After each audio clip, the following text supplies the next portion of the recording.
অনেক ভারী ট্রফি বহন করতে একটু কষ্ট হচ্ছে কি? বহন করার কষ্টের থেকে সাকসেসটা অনেক বেশি কষ্টকর ছিল, বাট এখন ট্রফি উঠাইতে এত আর কষ্ট হচ্ছে না। বলছিলেন যে আপনি মেসির না CR7-এর ভক্ত, CR7-এর একটু উদযাপনটা দেখতে চাই। হ্যাঁ, এই ট্রফি নিয়ে একটু ডিফিকাল্ট, বাট তারপর ট্রাই করবো ইনশাল্লাহ। টুর্নামেন্টের অনেস্টলি বলেন, টুর্নামেন্টের শুরুতে আপনারা কি ভেবেছেন যে আপনারা চ্যাম্পিয়ন হতে পারবেন অন্যান্য দলগুলোর স্কোয়াড দেখার পর? আমরা চেষ্টা করছি, প্রথম থেকে ভাবছি যে না, NCL টুর্নামেন্টটা অনেক জাঁকজমক হবে। সব টিমই 19-20 ছিল। আমরা আমাদের প্লেয়ারদের প্রতি ফেথ ছিল যে আমরা ম্যাচ বাই ম্যাচ খেলবো, রেজাল্ট যেটাই আসবে আমরা অ্যাকসেপ্ট করব। কেউই হয়তো বা এখানে চ্যাম্পিয়ন হবেই এমন উদ্দেশ্য নিয়ে আসছে বলে মনে হয় না, বাট যখন ম্যাচ বাই ম্যাচ রেজাল্ট আসতেই গেছে তখন একটা লক্ষ্য সেট হয়ে যায় অটোমেটিকলি। তো আমরা কনফিডেন্ট ছিলাম যে আমরা ভালো খেললে ইনশাল্লাহ আমরা একটা ভালো রেজাল্ট নিয়ে বের হতে পারবো। আপনার পারফরমেন্স নিয়ে কতটা সন্তুষ্ট আপনি? আলহামদুলিল্লাহ, টিমের যেই সময় ক্রুশাল মোমেন্টে যেই সময় দরকার ছিল কোয়ালিফায়ারে ফাইনালে ডেলিভার করতে পারছি। তো মেইন জায়গায় যে প্রত্যেকটা প্লেয়ার যেদিন যার পারফর্ম করা উচিত ছিল সেদিনই সেই করছে। তো দিন শেষে আলহামদুলিল্লাহ আমরা সবাই অনেক হ্যাপি। 2022 BPL-এ রংপুর রাইডার্সের হয়ে খেলেছেন এবং তখনই কিন্তু সবার লাইমলাইট এসেছে ফেসার রবিউল। এরপর থেকে একটু আড়ালে চলে গেছেন, কি মনে হয় সামনে আবার লাইমলাইটে আসার জন্য কোনটাকে সিঁড়ি হিসেবে ব্যবহার করবেন? 22-এর পরে আবার আমার লোয়ার ব্যাক ফ্র্যাকচার ধরা পড়ে।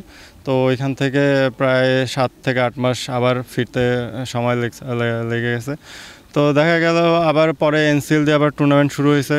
তো ওইখান থেকে আবার রিদমে ফিরতে ঠিক আছে, আলহামদুলিল্লাহ এখন অনেক ভালো শেপে আছি। চেষ্টা করতেছি যেখানেই সুযোগ পাবো ভালো কিছু করার।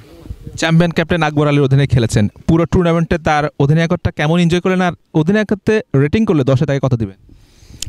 আমার মনে হয় যে ও অনেক স্মার্ট এই দিক থেকে, কখন কার রোলটা প্লে করা উচিত সে অনেক ভালো বোঝে। তো আমাদের জন্য কাজটা এখানেই অনেক ইজি হয়ে যায় যে যখন ওর রোলটা আমাদেরকে বলে দেয়, প্লাস মাঠের মধ্যে কি করা উচিত কখন কোন সিচুয়েশনে, তো ওর এইটা ভালো কাজ করে। তো আমি বলবো যে হ্যাঁ, অ্যাজ এ ক্যাপ্টেন ও 10 on 10। ওর ক্যাপ্টেনশিপ আমরা অনেক পুরো রংপুর টিম সবসময় এনজয় করে আসছি, আর আমরা সবসময় ভালো করছিও। নেক্সট পরিকল্পনা কি, এরপর কি করবেন? পরিকল্পনা বলতে এখন নিজের যেই কাজগুলো আছে, ল্যাকিংসগুলো আছে, ওগুলো নিয়ে কাজ করতে থাকবো। যেখানেই সুযোগ আসবে ইনশাল্লাহ সেখানেই নিজেকে প্রুভ করার চেষ্টা করবো। NCL T20 টুর্নামেন্ট প্রথমবারের মতো হলো, সবারই একটা প্রত্যাশা ছিল এমন একটা টুর্নামেন্ট হোক। টুর্নামেন্টটা আপনার কাছে কেমন লেগেছে, আর টুর্নামেন্ট যদি মার্কিং করতে বলে কত দেবেন?